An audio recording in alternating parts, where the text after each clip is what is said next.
For more on this, I want to bring in Teresa Folland. She's the director of the Center for Russia, Europe, Asia Studies and joins us from Brussels. Teresa, thank you for taking the time. What do you make of Donald Trump's reasons for cutting off U.S. funding to the WHO? I think your reporter got it about right, because Donald Trump's popularity numbers are dipping.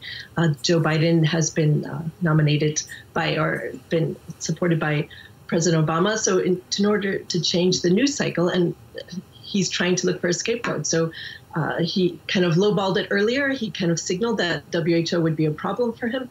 And now I think he tested the waters and he decided to freeze the funding. The reality, though, is that WHO does have that money already from the U.S., but it's almost an own goal because China, Russia, all of these countries have picked up on the U.S. inability to cooperate at a time of a pandemic. So I think it might work well with his base, but I think for the rest of the country and really the rest of the world, the U.S., which was seen as a provider of global goods, it's really, he's really lost the plot on this. I think it's a huge mistake.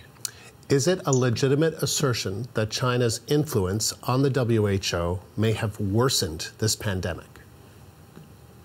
I think that there's a great deal of concern about elite capture by China of the WHO. If we go back to 2003 with the SARS epidemic, the lessons learned weren't really lessons that I think China used to the benefit of this period. There was a travel ban placed on southern China, which hurt the economy of that region, including Hong Kong. And so I think that they were very reluctant to have any sort of travel ban put in place because they were afraid that would hurt the Chinese economy. But at the end of the day, it's hurt the entire world's economy. And the WHO lost so much credibility because most countries in the world just were ignoring the WHO's advice not to put a travel ban in because China thought that would make them look bad. But if they had, I mean, there's been studies done in the UK, Southampton University, that if they had gone back 3 weeks earlier, because we've seen timelines now about how the Chinese Communist Party, how they were notified, things happened much, much earlier. And a new report that just came out from UCLA, 6 days earlier, things would have been changed dramatically. 3 weeks earlier, 95% of the world population would not be infected with COVID-19. So it is catastrophic, the way the Chinese have covered this up. And Dr. Tedros really appears to have been co-opted by them. And even using the idea of stigmatism was more important than the disease, which I think most people would disagree with that kind of narrative.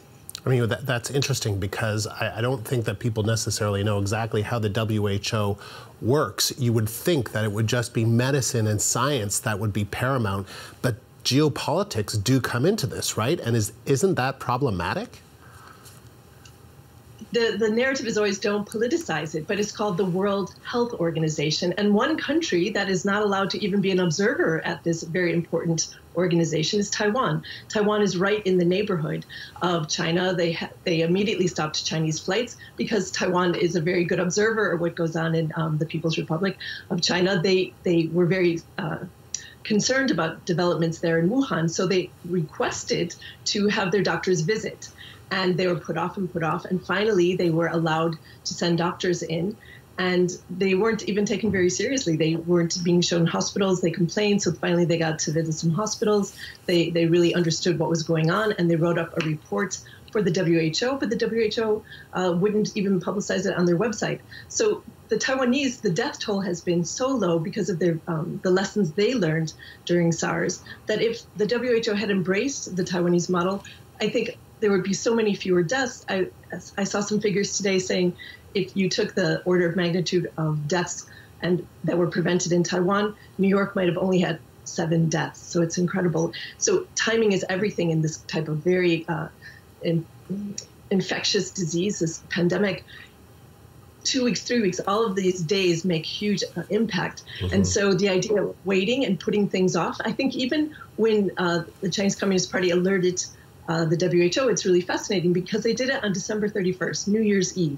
And then even I saw some interviews with representatives from the WHO. They said, well, to be honest, it was New Year's Day when we got the report and we were a bit tired and sleepy. So I think the timing of this is catastrophic, and that things were slowed down. We even saw an Australian doctor break ranks and complain that China was really controlling the narratives there. So I think it's dangerous. And the U.S., we've learned that the less the U.S. is involved in these multilateral institutions, China moves into them and has more influence and control.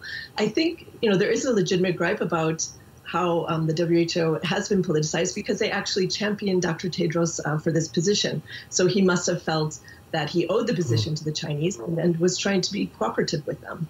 Teresa, good of you to take the time. Very interesting. Thank you. That was Teresa Folland, Director of the Center for Russia, Europe, Asia Studies, joining us from Brussels.